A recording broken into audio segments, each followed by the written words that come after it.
Chapter 4, Bolton. Summary.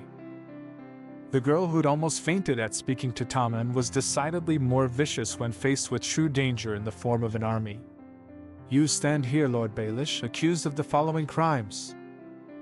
Sansa felt her hands clenched together in her lap.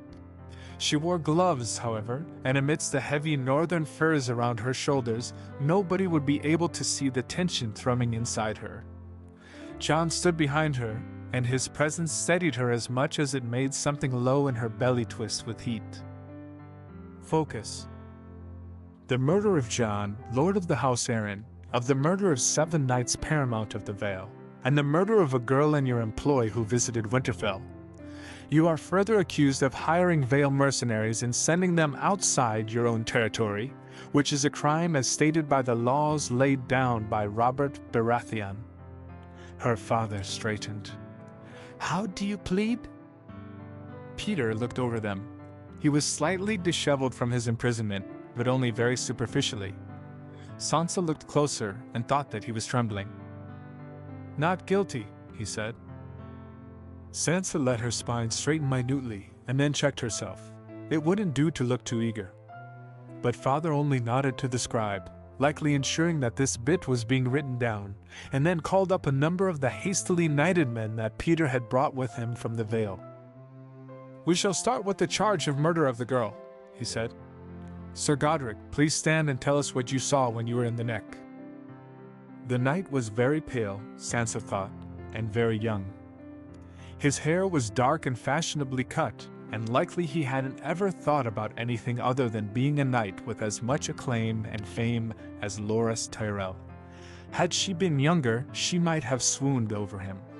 Now she only felt pity. His story was stumbling, unrehearsed. Sansa heard about quiet knives and the color of blood on snow and the choking, quiet cries of a woman whose only crime was looking somewhat like a Stark. Her hands trembled, and even she didn't know whether it was out of outrage or fear. Then she felt Jon's hand creep from his grip on the back of her chair, upwards until his fingers curled over the very tips of her shoulders. Sansa fancied that she could feel the warmth through even her furs. It forced the chill sinking into her bones to retreat, at least. When his story was finished, the other northern lords had the opportunity to ask questions. That was how things worked in the north. When they were convicting lords, Sansa remembered faintly from the time the northern lords had converged on Bear Island for Jorah Mormont's trial. Each lord asked one question to each witness, and declared their allegiance to the person on trial with either a simple or a difficult question. Littlefinger could speak at the last, not question any of the witnesses, but give his own view of the events. Sansa kept herself still through a force of will as the questioning of each Vale Knight continued. It was a tedious process, taking almost the entire afternoon. "That serves as evidence for the murders of the Vale Knights Paramount and an unnamed girl," her father said. "Now, we shall present the evidence for the death of Jon Arryn, Lord of the Vale and Lord of House Arryn." At that, Sansa rose to her feet. Jon's hands fell away from it, and she felt the loss of pressure closely. But then she was passing her father, and he nodded to her with such steady confidence that she felt a smile curl over the edges of her lips. Chin up. "My lords," she said in greeting. Some of them nodded in response, others looked irritated to have Sansa speaking too young, some thought, or too female. Sansa raised her chin as proudly as she could. If they underestimated her, it could only help. "When Lord Baelish entered Winterfell, it was I who told Stark men to arrest him," she started, and then paused, letting her eyes meet each of theirs. Only then did she continue. "When I was in the South, when I was a prisoner of the Lannisters, I heard many things, many secrets. Most I ignored, but even the most ridiculous lies have some source of truth in them. One of these had to do with Lord Baelish." "What happened to your hair?" Peter asked suddenly, sharply. "North, dark or tully red?" One of the guards shifted, and the scrape of his spear against the ground was enough to make Peter's jaw close automatically. "You don't ask questions right now," he said sharply. Sansa kept her back to him, ignoring him as expertly as she could. I heard that he killed Jon Arryn, she said softly. I thought it rumor at first, but then he married Lady Lisa, and when he came here claiming what he did, I had to verify it. And so I sent a letter to Lady Lisa pretending to be her husband, and asked her which poison she used under his behest. An innocent woman would have asked which poison, of course. She tilted her head. The raven she sent back not only gave the name of the poison, but also the bottle itself. She held up a small red-rimmed glass bottle and placed it on the table, just far enough from Peter that he couldn't reach it, just close enough that he could identify it clearly. Tears of Lys, she said clearly. The lords straightened in their seats, frowning. Sansa felt a flare of deep, warm relief inside her chest as she swept a curtsy. Then she nodded and turned to head back to her seat, passing her father on the way there. He didn't smile, but he did incline his head almost respectfully, and that was enough to keep her head held high. That is the evidence for the murder of Jon Arryn, her father said. Last, we have the evidence for the mercenaries. Robb stood as soon as he was finished. Sansa had been steady and formal. She presented evidence, coldly, calmly. But she didn't know these lords. She hadn't spent a year speaking or yelling at them. Robb had. I am different from you, she had told him. Stand tall, Robb, and use the tools that they've given you. I understand that there have been several complaints of mercenaries south of White Harbor, he began. They were numerous enough for Lord Manderley to ask for an extra contingent of troops. Shocking, Sansa thought dryly. The Manderleys were known for being proud and staunch lords, rarely asking even the Starks for help. For Lord Manderley to have actually asked for more troops, the problem must have been truly troubling. Which every last lord here knew. These riders were captured and questioned a few weeks previously by Lord Manderley, Robb continued. Though they personally did not know who had hired them, they gave the name of a low lord in the Vale who handled the vast majority of their finances. After some cajoling, the Vale lord gave the name of the man who had given him the gold to pay for the mercenaries. He turned, arms spread wide like a bird's outstretched wings. The paper in his hands, one of so many that would damn Peter to the deepest hell, fluttered like so many feathers. You have learned to be dramatic, Sansa thought, and it was 2 parts proud, 3 parts sad, and another part that was altogether too sharp-edged for her to name anything but shame. He named Peter Baelish, recently married into the House Arryn, Robb said, and there was nothing of triumph in his voice. He sent paper correspondence between himself and Lord Baelish, some of them dated before even his marriage. The letters contain instructions to take money from the Iron Throne and hire sellswords riding through Vale. The letters contain instructions to send these sellswords to the north. The letters, my lords, the letters contain instructions to find a lean man with dark hair and gray eyes, whose leg is injured, and a girl with the same north dark hair. He paused. Even Sansa, who knew the truth, who had pledged everything to unseating Peter already, felt breathless, felt caught up in the web of rage and lies that Robb was spinning so effectively. Robb turned, and his eyes caught Sansa's for half a heartbeat before he lifted his chin and faced the lords coldly. The letters said to kill them, he finished. There was silence for scarcely a moment before Lord Umber began shouting. And then the others were standing, raging, reaching for swords to strike the traitor's head from his shoulders. Sansa glanced at Peter and saw that he looked paler than ever before, the line of his throat taut and stiff. You tried to kill me, she thought, and it was bitter, it was vindictive, it was hateful. How does it feel to be on the other end of the sword? Jon bent his head over her chair when the roars reached a fever pitch and whispered in her ear, You were wonderful. Not over yet, she murmured back, and knocked her head forward just slightly, so the side of her scalp slid over his cheek as he pulled away. Jon felt the cool silk of Sansa's hair slip across his cheekbone, and he would have shivered had he not been in front of so many people. He had never seen someone so lovely as when she had stood in front of all these powerful men, This girl who hated the feeling of steel but learned to swing a sword. This girl who had fear living in her bones and a courage that ran even deeper. This girl who was born to be a ruler, born to be queen. "'Tis time for Lord Baelish to defend himself," a guard called out, voice rough and just loud enough to be heard over the rage of the lords. Baelish rose to his feet unsteadily.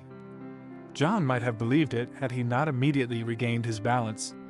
If he was trying to gain the sympathy of the lords, however, it was to be a futile attempt. There was nothing of kindness in any of their eyes as they watched him, eagle-eyed. "I pledged myself not guilty," he said. "I stand by it. My lords, I know not what these knights claim. Perhaps they think that if the position of Lord Arryn is open once again, they can lay claim to it.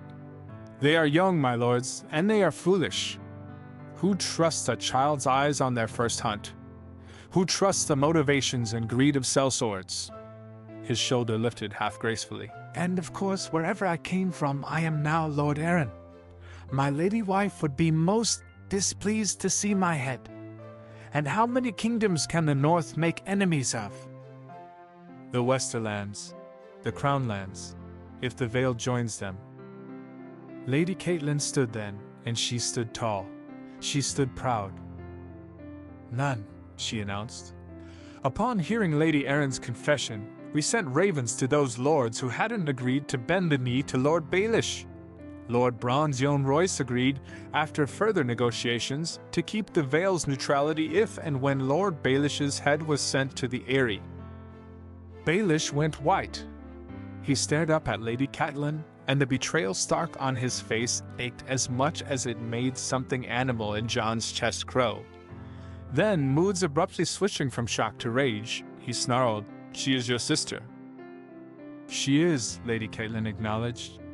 "And as we speak, she yet keeps her head. She is my family, Peter, and so I will protect her. But she killed her husband. What honor, what duty is in that?" She shook her head sadly. "She is to be stripped of her title of Lady Arryn. Lord Royce's men are escorting her to Riverrun, and her son, Robert Arryn, shall be fostered at Runestone until he comes of age. And so the Vale shall be glad to take Lord Baelish's head." Baelish's fists clenched. "Does our childhood mean nothing to you?" "It meant everything to me," she said sadly. "But then you sent a raven telling me that you would protect my husband, my daughter, and you instead tried to kill them. Did you think I would have any love for you after that?" She was shaking, Jon realized suddenly. She was shaking, and though no tears ran down her cheeks, there was a grief as vast as the wall on her face. "You loved him," he thought. "You loved him, and he betrayed you, and you cannot even weep now." It was sad, but if the story ended right there, Jon would never mourn it. Not when he knew what Baelish went on to do. Not when he knew that this man was capable of throwing entire kingdoms into chaos simply for vengeance, for greed. But that did not mean he did not pity Lady Stark. It ached to have to choose, he thought, no matter how easy that choice was. After a moment, she turned and left the room. Arya followed her out, sending a sharp glare over her shoulder, and the anger in the room ratcheted higher. Lord Baelish? His father? No, not his father, not according to Sansa, and that ached every time he thought it. Asked, "Do you have anything more to say before we determine your fate?" "Yes," he hissed, looking crazed beyond all control, looking so angry and wild that Jon almost placed his hand on his sword. And then Baelish turned to Sansa, and when the rage shifted into an ill-fitting mask of sly contempt, Jon actually did straighten, resting a hand on the pommel of his sword. "So the lords of the North take their cues from a Southron girl as changeable as the color of her hair," he snarled. "A girl who could hardly speak in front of the Lannisters. A girl who bargained for her father's life and won it," Sansa interrupted, steely. She rose to her feet, and Jon felt the force of her fury, quiet and as surprising as an autumn storm. "I am the eldest daughter of Lord Eddard Stark," she said, and it rang in the room as only truth could. "I am the daughter of Lady Catelyn Stark." "I am the daughter of the North," and whatever accusations you have against me, Lord Baelish shall have to be spoken to be addressed. We Northerners do not jump at shadows." "No? You arrested me in the name of House Stark." He grinned, triumphant, teeth a cut of bone across his sharp face. "Answer this, then, Lady Sansa. What man can commit treason to a house not of royal blood? How can I commit treason against House Stark, when House Stark holds no crown? Which king ought we await?" Sansa shot back. "Joffrey Lannister, the product of an incestuous union between Cersei Lannister and her brother? Stannis Baratheon, who is besieged at his own home by his younger brother? There is no royal family, Lord Baelish. There is no longer an heir to the Iron Throne." There was a long silence when Sansa had finished speaking. Jon could see the way her hands clenched in her skirts, the leather of her gloves crinkling angrily. She was tensed, every muscle in her back tensed. Treason. The lords were angry, they wanted blood, but treason was another crime altogether. Where was the honor in it? And then Robb rose to his feet. He stepped behind Sansa, hands resting on her shoulders, before he moved to bracket her side. Jon saw a vision he'd seen only once before in all his years, the very first time in the Godswood, throat still aching with bruises, and Robb's words, "We are Starks, and we do not turn our faces." It turned Sansa's face harder, wolf-like and sharp. It made all Robb's laughter fade into a look as flat and cold as a snowstorm. "We are Starks, and we are wolves. We bent the knee to the Targaryens only when Aegon the Conqueror brought 3 dragons with him," Robb said fiercely. "But where are the dragons now? Where are the Targaryens now?" "Dead," the room hissed. It seized with it, the black rage twist of treason, a storm of lightning and swords rising with each breath exhaled, with each understanding, sympathetic brow lightening. Lord Glover suddenly pounded the table with a mailed fist. "The Targaryens are gone," he shouted, "and we yet remain." "Aye," Lord Umber said, and unsheathed his sword. Jon almost started forward, almost unsheathed his own, but neither Sansa nor Robb so much as flinched, so he waited. "What knowledge do those southern lords have of us in the north? There is only one house that knows the chill of winter, my lords. There is only one man who knows each of us. There sits the only king I mean to bend my knee to." The point of his sword swung past Robb and aimed directly at Ned Stark. Ned looked stunned and then shook his head. "No," he replied firmly. "I am honored, my lords. But if the North is to keep a king, it shall need one that can ride, one that can fight, and I cannot." His eyes fell on Robb. "But there is one that you can call king," he said softly. "A man who is strong and proud and intelligent. A man who is brave and gentle, who will see to both the small folk and the lords." "I cannot be your king, Lord Umber, but Robb can." "An untested boy?" Lord Glover demanded. "A green boy." "A Stark," Sansa snapped. "A Stark who has ruled the North for a full year on his own. A Stark who wields a sword better than most any of you, despite being half your age." Her chin was raised, her jaw clenched, her braided hair hanging down to the small of her back like a bloodied sword. "Tell me when you took the mantle of your lordship, Lord Glover? Was it 15? Younger? What place do you have in protesting this placement?" Baelish's eyes glittered, startled. "You saw her dark hair and pale skin in fear, and not the wolf within." Jon didn't grin, but his teeth felt sharp against his tongue. "The true tragedy here is that you will not be able to tell the Lannisters who Sansa truly is." Robb breathed in and then stepped forward, pressing Sansa backwards. "Winterfell needs a lord and the North needs a warden," said Robb, "but we are also in need of vengeance. Jory Castle and 20 guardsmen, 20 good, honorable guardsmen, were killed for the Lannisters' fears. Their families sit in this hall, baying for blood, for vengeance, and I know only one thing to say: those who have hurt us will bleed. For every Stark man killed, we shall take 10 of theirs." He nodded to Lord Umber's still, unsheathed sword. Call your banners, my lords, and we shall ride south. We shall raise the Westerlands to the ground and give the Lannisters a taste of northern justice." Lord Umber's face twisted. Slowly he knelt. "By your blood, by your father's blood, I swear my sword and my men's swords," he announced. "The king in the north." Then the others were raising their swords and shouting, and Jon felt as if the skies themselves had bled open, sending down these roars, these men. The old gods, perhaps.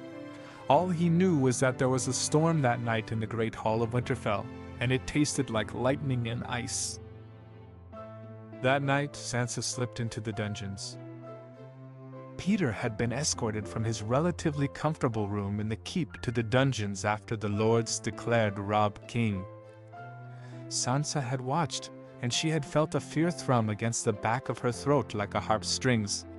How could she protect him when he pledged himself to the North vengeance? But she would. Sansa would do what she had to do, as she always had. In the night, when the shadows curled like black fingers over Winterfell's stone walls, Sansa would allow herself to be selfish as well. Jon was with Arya, sparring in an attempt to relax. Robb and their father were going over the details of his kingship. Their mother, Bran, and Rickon were in her chambers, trying to comfort her. She was still infuriated over Peter's duplicity, still mourning over his betrayal. Sansa had refused supper in favor of spending time with her. But after Bran and Rickon tumbled into the room, she left and headed down to the dungeons. There were 2 guards at Peter's door. Sansa threw back her hood and stepped into the lamplight. "I wish to speak to him," she said. They exchanged wary looks. It made her heart tighten, made blood rush in her ears. "Open the doors," she told them flatly. "If you've something to take up, ask my brother. Or my father if it bothers you that much. But before then, you shall open these doors." One slightly taller, a little older, finally sighed and reached for the handle. "If you wish us to enter," he said seriously, dark eyes sharp in his face, "then all you must do is scream. We shall hear you, my lady." Sansa thought of the knife in her shoe, the way Peter's hands were thin and chapped from the wind, the cold promise she would give him. "Tonight, I am no lady. I am a wolf." Peter would see what he hadn't, and she knew that this room would be where she killed him, at the last. There would be no need to take his head if she stripped him of everything he prided himself on first. "Of course," she said serenely, and entered the cell. It was damp, and cold, and dark. There was a single grate set high in the wall, but it let in only a faint sliver of moonlight. The only way she could see anything of Peter was through the candles she herself brought with her. "So the little dove decides to visit at the last," Peter croaked. When he shifted to better see her, chains clanked. "Tell me, how does it feel to be surrounded by northern savages once more?" "Tell me how it feels to be in chains," Sansa replied calmly. "Tell me how it feels to know that your plots have been uncovered, and that over 15 years of planning and conniving have been rendered useless by a girl younger than that. Tell me how it felt to be under all those judgmental eyes in a hostile court, Lord Baelish, and then I shall answer your question. Where were these teeth in King's Landing? Cersei Lannister would have killed me if she thought I was any kind of a threat." She shrugged. "I am a survivor first. I simply didn't show my weapons." Peter watched her carefully. Suddenly, slowly he said, "Everyone wondered who told your sister and bastard brother to flee. I told the Queen that it was you, but nobody believed it, not even me. Not even the Queen, when she accused you."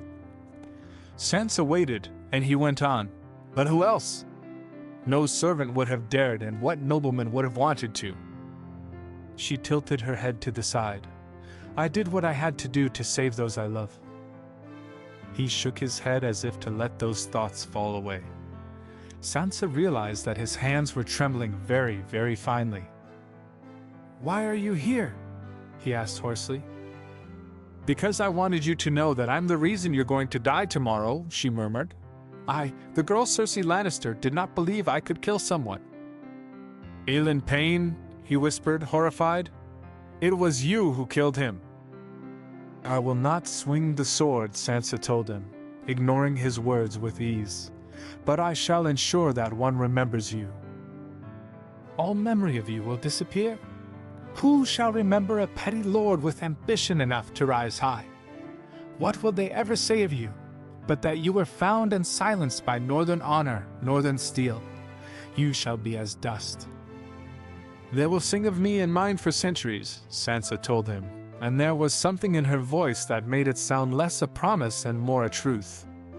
"The Starks will endure, and all that you are will be forgotten. I want you to know that, Peter Baelish.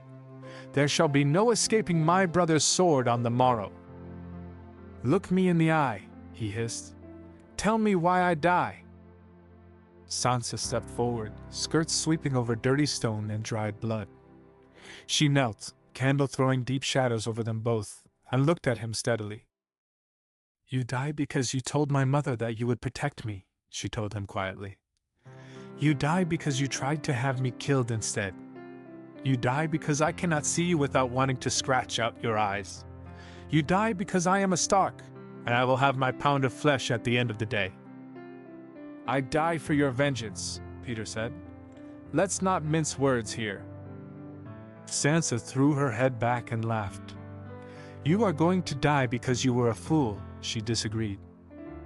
"Had you stayed in the Vale, had you stayed in King's Landing even, you'd never have been prosecuted. But you were greedy. You wanted my mother, and for that you paid your price. Or you will." And with that, she stood. She did not feel lighter, Sansa thought, or even happier. But the chill in her chest and the tips of her fingers didn't ache, and her arms felt loose and light against the rough wool of her gown. "You'll never see my mother again," she said. "You will die, and not a single person will think it anything but justice.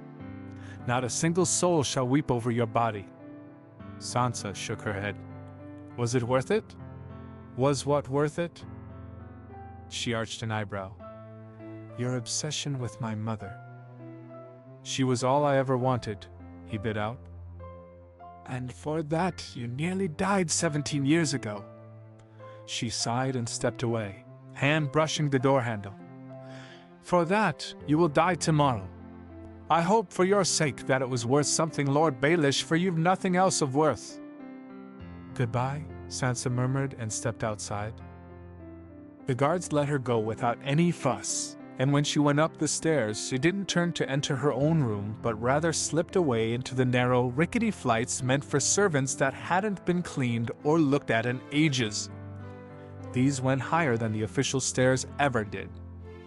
Once, Sansa had enjoyed exploring these with Robb before her mother told her it was unladylike.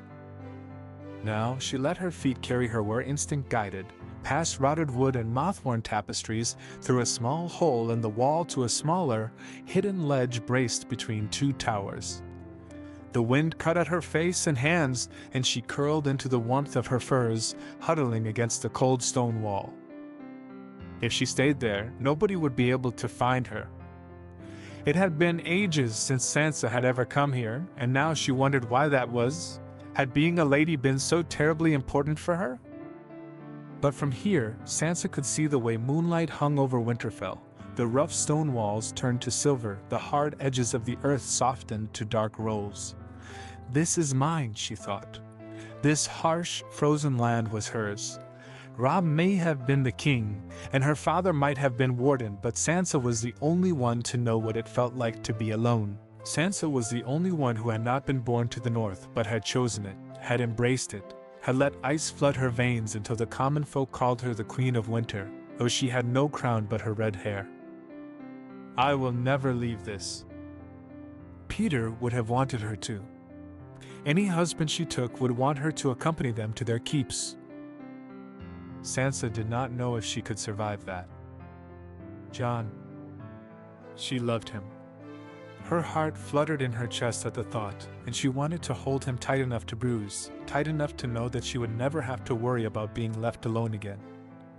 It had taken all the courage in her to tell him she loved him, and the last few weeks, busy as they had been filled with warmth that she could hardly remember from her previous life. I love him. I love him.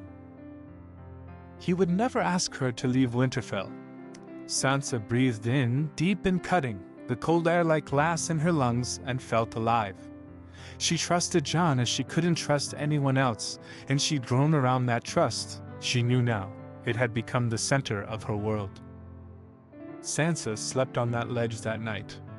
When the sky lightened and turned gray, she made her way back to her rooms and washed her face, slipped into a soft woolen gown in stark blue and white, braided the sides of her hair back and let the rest fall free, a banner bright as blood down her back. Then she went to Robb's rooms, and though neither broke the silence, the space between them felt raw and sparking.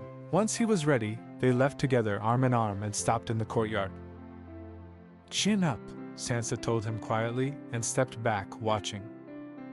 She owed that much to Peter, at least, even if he'd never have given Sansa that respect. In the end, she thought, this whole thing, Peter's greed, her mother's ignorance, Lisa's jealousy, was just sad. It was painful, and scraped at people's judgment until everything seemed raw and aching, but under it all, it was just plain sad. Peter was brought from the dungeon. As he walked over to the block, Jon slipped beside her. She felt the warmth of his side, though he barely brushed her, and then she couldn't stand it any longer and slid a hand between them, lacing her fingers through his tightly. Robb moved closer to Peter. "For crimes against the North, you are sentenced to die," he announced. "In the name of the North, by the judgment of the Lords of the North, you are sentenced to die. Do you have any last words, Peter Baelish?" "Yes," he said, and turned to meet Sansa's eyes, so cold that Sansa thought she could see his death in them already. "Yes, it was worth it. All of it." The Watchers looked confused, but Sansa didn't give them the satisfaction of a reaction. And then Robb raised his sword and said, "In the name of House Stark, as the king in the North, I sentence you to death." The sword flashed down, quick and brutal, the shine like a blur of light. Sansa inhaled sharply, but didn't look away. Her hand tightened around Jon's. The blood that stained Winterfell's cobblestones was a red just a shade brighter than Sansa's hair. For a moment, everything seemed to stand still, but then the wind blew, and Robb sagged, and other men started cleaning up the body and the head. Lady, Sansa thought desperately, and in less than a heartbeat her direwolf was there, tall enough for Sansa to lean into, warm enough to lighten some cold, freezing thing in her bones. It was a long moment spent pressing her face into Lady's soft fur, ignoring the rest of the people in the courtyard. Then she straightened, brushed a hand down Lady's back, and turned, catching Jon's arm with her fingertips. "We are Starks," she whispered. "We survive. We endure. Oh gods, tell me I did right, Jon, in killing him." "We are Starks," he whispered back. "We are wolves, Sansa, and we defend our own. You did what you had to do to survive, and if anyone says anything against it, I'll make them regret it." "And how will you do that?" Sansa asked, feeling warmth burst in the back of her throat like a sunburst. "They tell me I'm good with a sword," he drawled, and the arrogance was so uncharacteristic of him that Sansa actually grinned. "I love you," she thought, and then, "I trust you," and Sansa didn't know which one was the dearer to her heart. "The Lannisters pillaged the Riverlands," Catelyn said. In one hand she held a scroll from her brother, begging for aid. The other was braced against a table that represented her son's battle plans. "When do you ride south, Robb?" Her brave, beautiful son looked at her steadily. On his brow was a crown of iron, and all Catelyn could hear was Sansa's prophecy all those years ago, a crown of swords. "We will ride out in a week," he replied. "I want you to accompany us, Mother." "My place is in Winterfell." Catelyn frowned. "Take your father, Robb. What knowledge do I have of war?" "I have 10 advisors who can tell me battle plans," said Robb. "But not a single one of them knows the people of the South. Not a one can offer me information on houses, alliances, or the people. I would have taken Sansa, you know, but, well, she refused." Caitlin smiled, amused despite herself. "Your sister is very smart." She tricked me into this crown, didn't she?" He grinned at her. "But you're the only choice I have, Mother. Someone has to, you know." She looked down at the parchment in her hand and traced the loops of Edmure's signature again. "Help," he'd written. "I need you. We need you." What kind of a person could ignore that? "I'll go," she said, and let relief play across Rob's face for a moment before saying, "But you shall tell your father." The sudden wrinkling of his brow made her laugh. Robb rode south with 20,000 men. He won his first battle and captured Seaguard. He won his second at Oldstones, and at his third, he met Tully's forces and jointly managed to crush the Lannisters at Raventree Hall. The North celebrated their king from White Harbor to Bear Island. In Winterfell, Lord Eddard Stark led cheers for his son that could be heard all the way to Wintertown. Princess Sansa wove banners of pale blue wolves gambling over icy backgrounds, and Princess Arya wielded a sword with as much grace as the young wolf was said to have had when he struck the sword from Tygett Lannister's hands and put him in chains. "To the wolves," the small folk whispered. "May their reign be prosperous." And then news came from Seaguard of a force of Lannisters landing at the Cape of Eagles, only a few miles from the keep, and immediately marching to the Twins. They spent less than a week there, according to the flurry of ravens Robb sent out immediately. Letters from Jenna Fry, née Lannister, assured the Lannister forces a smooth passage. It was particularly infuriating because they had stopped Robb's passage south by more than a fortnight. And though he managed to coordinate with Howland Reed so that the Crannogmen slowed the Lannisters down further, there was still a week between his army and theirs by the time the Lannisters passed the Neck. "Stay in the Riverlands," he told Theon. 7,000 men to take Harrenhal, and 3,000 to hold what we've taken."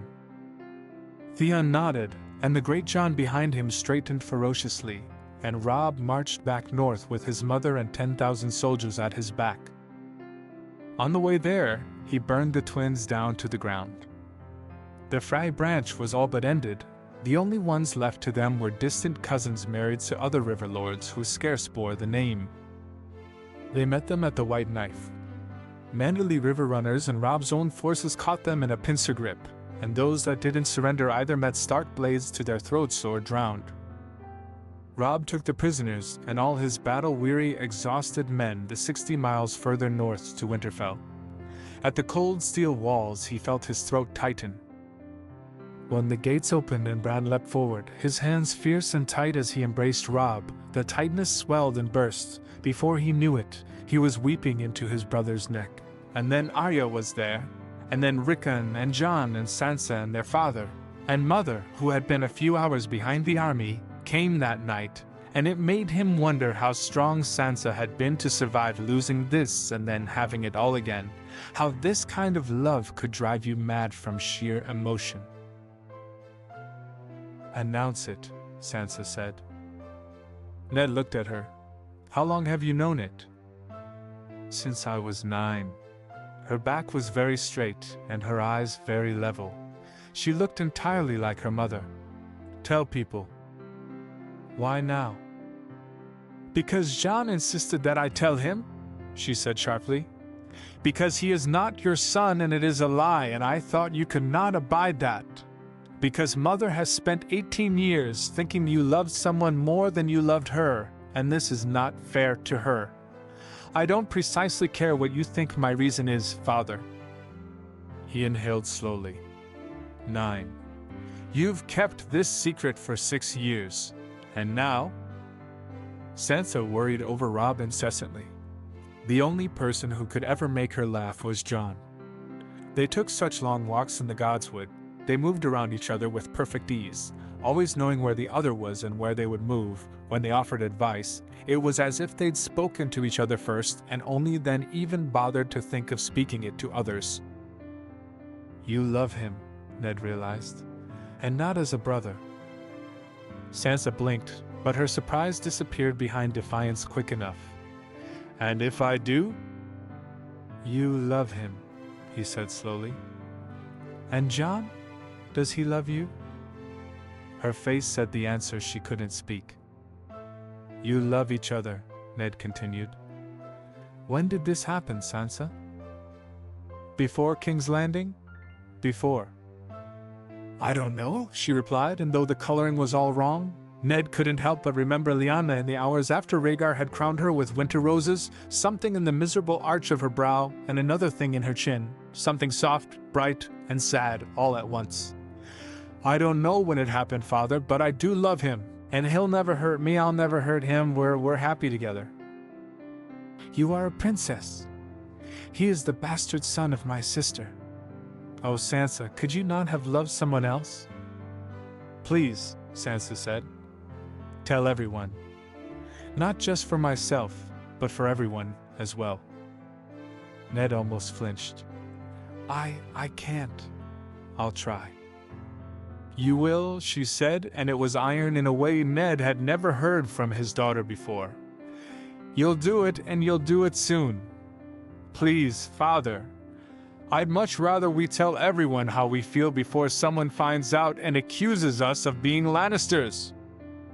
To that, he winced. I can understand wanting to avoid that. Good. Sansa turned to the door. I shall see you tonight. Aye, Ned said, and that was that. Ned told Catelyn in the sept. Catelyn heard, and she did not hear, at the same time. For so long she had hated the woman who broke Ned's vows, only to find out that he hadn't, and though the truth was sweeter, the time taken to tell it soured it. Why didn't you tell me? She asked. Because at first I didn't trust you, Ned replied, and Catelyn thought she might cry. Her husband, her lovely, kind, honorable fool of a husband, could he not temper his words for once? Could he not offer her a pretty lie for once in his God's forsaken life? And then I didn't wish to even speak of it, to think on it, and... You were selfish, she cut him off. Ned looked startled, but she went on without letting him speak. You didn't want to see my disappointment. You could live without my love, but not without my respect, and so you didn't risk it. He looked at her, so grieved she wanted to claw his face apart. There is a boy there, Catelyn hissed, whom I hated, who I thought represented every last bit of my disgrace. I will lay claim to that bitterness, my lord. I always have, but it is not entirely my own. You are at fault here too for his unhappiness.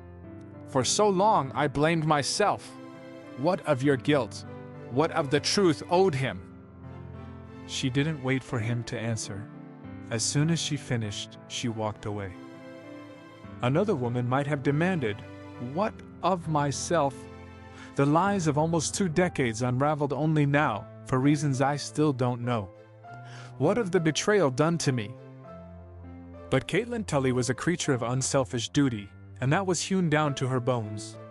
She could demand justice for the bastard boy she couldn't bring herself to love.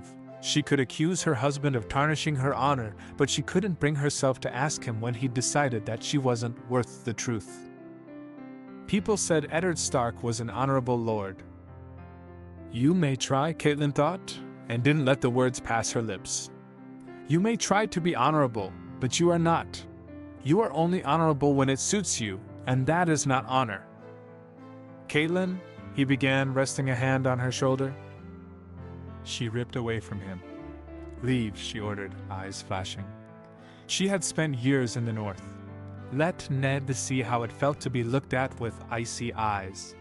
Catelyn could be a Stark at last, here in this sept that represented her southern roots. Please, Ned said softly. Leave, she repeated again, and Ned's shoulders slumped. He walked away, slowly, and Catelyn only let herself cry when she was sure he'd left. Ned told his children that night. Robb and Arya went white. Bran was the one to turn to Jon and say quietly, steadily, "You're still our brother." Sansa hadn't left Catelyn's side since she heard her mother crying in the sept. But slowly things came back to an equilibrium. Her mother forgave her father, and though they were still irritable at meals and in private, in public they were perfectly fine. Jon's own forgiveness of their father allowed Arya and Bran and Robb to move past it as well. Sansa spent most of her time hiding in the Godswood or with Jon, trying not to let on everything that she knew. And then, Sansa had known that Robb had been planning something since he arrived at Winterfell. It was there in the ravens sent not to the south, those made sense, but rather to other northern houses. It was there in the stress in his eyes, and the contemplative, frustrated edge when he looked at either her or Arya. Nothing was obvious, but together it formed a picture Sansa wasn't sure she liked. But she was busy, helping her father run Winterfell as she had since her mother and Robb rode south.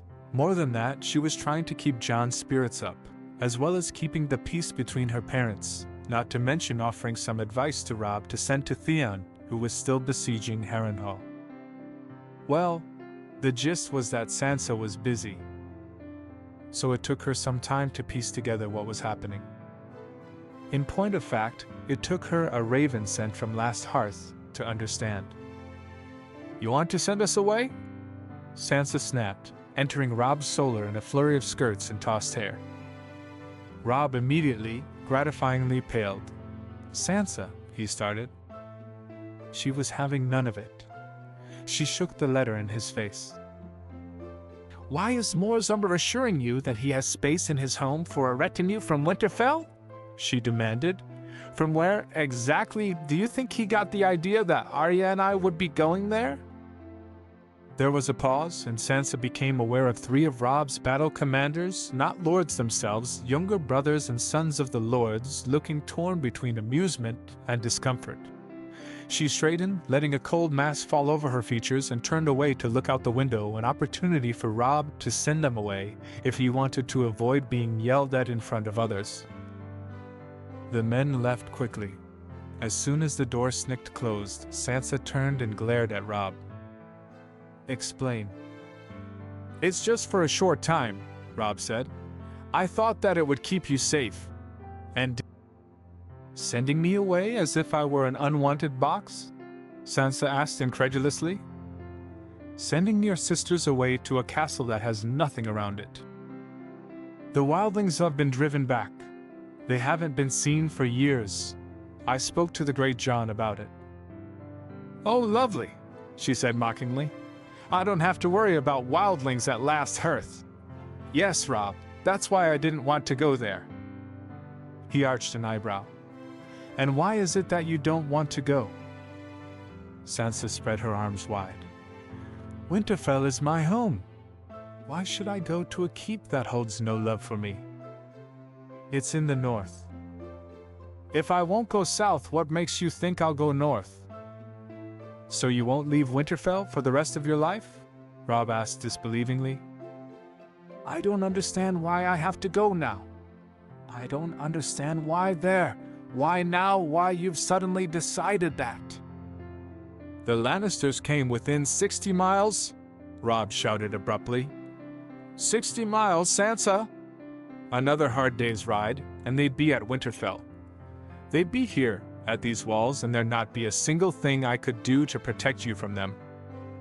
"No force has ever come this far north," Sansa said flatly. "This was a fluke. You underestimate Tywin Lannister." "I don't underestimate him." Robb's fist slammed down on the table, and Sansa felt her jaw click shut with a sudden snap.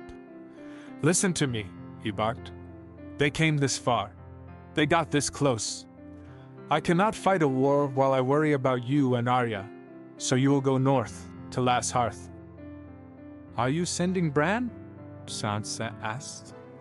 "Are you sending Rickon? What a father.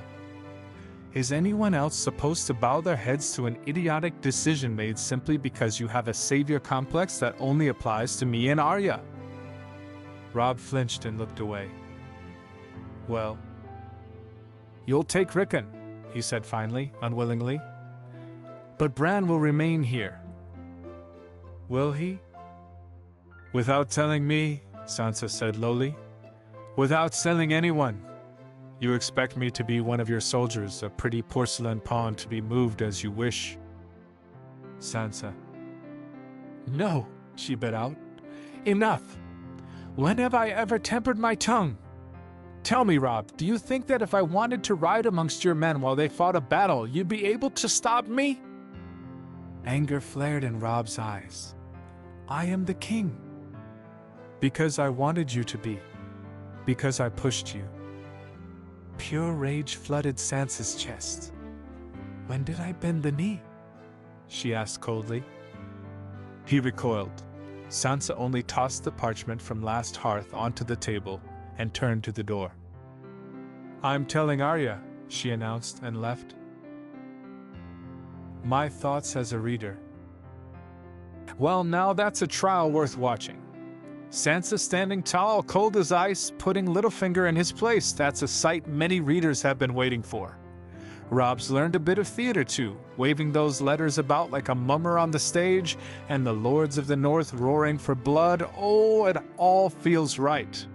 But remember, in Westeros, even when you win, you bleed. And I can't help but wonder what price these Starks will have to pay for this moment of triumph.